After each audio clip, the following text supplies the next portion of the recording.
cái đai tia đấy nè bạc lán chào tha bẩn lì về bay cái chợ lán tái phía kia bẩn lì ăn thá nè bạc lán chỉ bốc bẩn lì chăm mơ là tập hợp trong cáo nè na khó nè na trời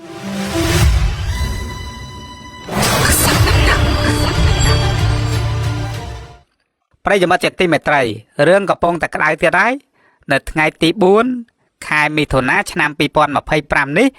chung với tầm nó rồi viên bẩn lì chả ra chỗ nắng nè bạc rột dầnដោយក្នុងវីដេអូបានចែករំលែកពេញបណ្ដាញទំនាក់ទំនងសង្គមមិនថា Facebook ក្តីមិនថា Telegram ក្តីទេគឺកំពុងតែមានការវែកញែកជាបន្តបន្ទាប់ក្នុងសកម្មភាពវីដេអូនោះយើងបានឃើញរថយន្តការ៉េមួយគ្រឿងបានបើកមកដល់ដេប៉ូដូចជាថ្មម៉ាប់មកកន្លែងហើយបានឈប់ស្រាប់តែឃើញមន្ត្រីជាប់កិច្ចសន្យាម្នាក់ជិះពីខាងក្រោយរថយន្តការ៉េនឹងមកដែរហើយក៏មានការប្រកែកចោទគ្នាទៅវិញទៅមកដោយភាគីអ្នកបើករថយន្តការ៉េនោះចោទថាភាគីខាងប៉ូលីសបានវាយឲ្យបែកកញ្ចក់ឡានរបស់ពួកគាត់ក៏ប៉ុន្តែភាគីខាងប៉ូលីសដែលមានមន្ត្រីជាប់កិច្ចសន្យាពីដំបូងនេះគាត់បានអះអាងថារថយន្តខាងលើបើកបុកប៉ូលីសបើតាមប្រភពករណីនេះគឺកើតហេតុនៅតាមបណ្ដោយផ្លូវហាណូយស្តុបបំបែកឱកាសខ្ញុំអញ្ចឹងតាមរយៈវីដេអូនេះគឺមានការប្រទាំងប្រទើគ្នាយកត្រូវរៀងខ្លួនប៉ូលីសអះអាងថា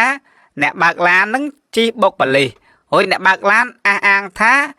ស្តុបត្រូវគាត់ជិះតែគាត់ទេប៉ុន្តែប៉ូលីសបានវាយបែកកញ្ចក់ឡានរបស់គាត់ណែវាទៅចេះទៅវិញអញ្ចឹងចាំមើលបន្ទាប់ពីមានការស្រាវជ្រាវលំអិតជុំវិញបញ្ហានេះតើអ្នកណាខុសអ្នកណាត្រូវឲ្យពិតប្រាកដតើភាគីខាងរថយន្តគាត់បានបំពេញស្តុបគាត់បានបំពេញច្បាប់ចរាចរណ៍ទើបធ្វើឲ្យសមាជិកគាត់ទៅខាត់ឬក៏យ៉ាងម៉េចតើភាគីខាងសមាជិកពិតជាបានវាយបំបែកកញ្ចក់ឡានរបស់គេពិតប្រាកដមែនដែរឬអត់ទេបើតាមវីដេអូជាក់ស្ដែងយើងឃើញកញ្ចក់ឡានហ្នឹងមានស្រាមមែនក៏ប៉ុន្តែយើងអត់ដឹងថាតើស្រាមដោយសារតែប៉ូលីសវាយឬក៏គាត់ស្រាមតាំងពីនាយមកយ៉ាងម៉េចយើងវាមិនដឹងទេចាំមើលមានតែការស្រាវជ្រាវហើយកន្លែងនេះប្រកាសជាមានកាមេរ៉ាសុវត្ថិភាពហើយចាំមើលថាតើសកម្មភាពពីដំបងទីហ្នឹងយ៉ាងម៉េចអ្នកណាជាអ្នកបកអ្នកណាជាអ្នកនាំរឿងអ្នកណាជាអ្នកនាំបញ្ហាឲ្យប្រកាសហើយក៏សង្ឃឹមថានឹងមានចំណាត់ការឲ្យបានម៉ត់ចត់ចំពោះអ្នកដែលបានប្រព្រឹត្តកំហុសមិនថាភាគីខាងពលរដ្ឋដែលជាអ្នកបើកឡានហ្នឹងមិនថាភាគីខាង